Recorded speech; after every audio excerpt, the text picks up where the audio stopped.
Welcome back. It's art time class. Today we're going to be using clay to create our very own pinch pot. Let's get started. To begin, you're going to start with a lob of clay and you're going to kind of smack it into itself and compress the clay into a sphere. Once you have a sphere, it doesn't need to be perfect. You're going to press your thumb into the center and start pinching away. This is why they call it a pinch pot, because you pinch it into the shape that you want. You'll notice that some cracking will start right away. Don't worry about that. You just keep on shaping it, and then we'll smooth out those cracks in just a moment. Once you have it about the size that you want, I do recommend kind of placing it onto your canvas board. Everyone's going to have a piece of canvas board and molding tools that they can use. And then press down, not super hard. And then I am rotating as I pinch. And right here I got this big old crack right there. I'm actually going to get a little bit of the slip, which is just watered down clay, and kind of compress those into each other. And kind of even out. There we go. Let's keep going. That's a little too thick. Let me get that thinner right there. Make that taller. Okay. It's about, all right, here. It's about the same thickness all the way around. At this point, I want to take my finger or a molding tool and start smoothing out the cracks. So you see I've got like a big crack right here. I'm just going to use my finger and gently kind of press the clay like I'm petting it almost. And pinch pot is what I do with second, third, and fourth graders. And you'll notice second grade pinch pots versus third or fourth grade, they look very different because students learn very quickly. If you've got a whole bunch of cracks, you can use a little bit of that slip, but be sure to really smear that slip into the clay. Don't just place it on there. You got to really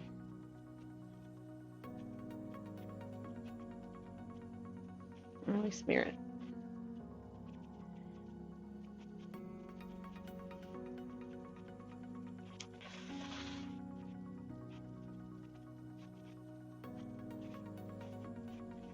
Now I am rotating the pinch pot and I'm checking the outside of it right now. I recommend rotating your board.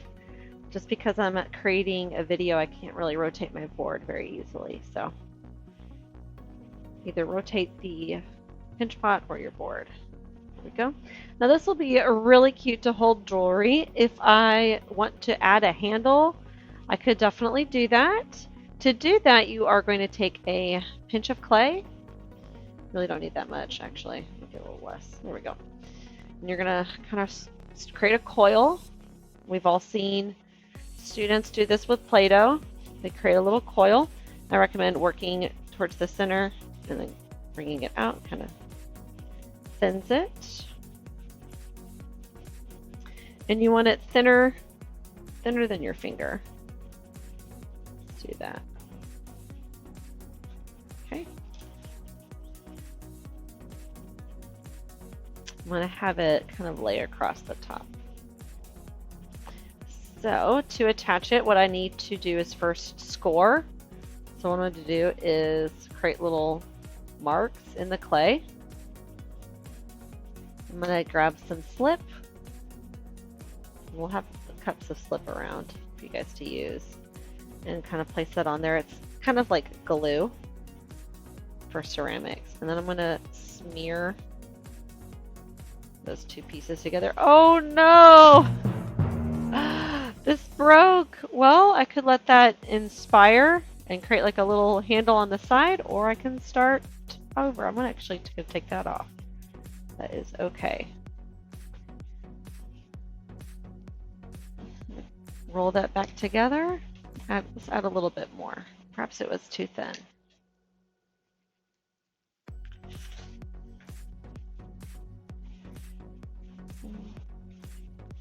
Every mistake I make, it's just going to get better as I'm going to learn from that mistake. There we go. That will definitely hold together. All right, let me rescore this part. Add a little scoring over here. And when you are adding a handle, I do recommend adding one side and then the other. Like get one part of it attached. Don't try to attach two pieces at once. To get one side attached and then attach the other. Smooth out that there. Alright, just rotate this and it will lay on this side, right about there. So scoring. A little bit of slip right here too. Score this.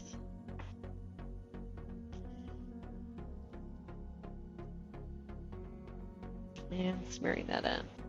Now I see it's starting to droop. What you can do is actually leave one of the molding tools. I'm going to leave that right there to keep it from drooping down. And I'm going to smooth out any cracks I see. And then I'm going to leave it alone to dry. I don't want to overwork the clay. I just want to get to where I like it, smooth out the cracks, and then let it dry. And I'll move around the room. When I see your clay is ready to be moved, I'll move it to another canvas board where they'll be drying, and I'll bisque fire them and you'll get it back. Next time we'll add glaze, and after I fire it one more time, you'll have something to take home before the end of the school year. Before you walk away, take a picture. Take a picture of this, have someone take a picture of you working on it. And then you can either save that, you would definitely save it. You can airdrop it to me. You can email it to me if you'd like. And that way you'll be able to remember which one is yours and what exactly it looks like, in case some people do the same design. Well, I cannot wait to see what you're going to make. Till next time, keep being creative.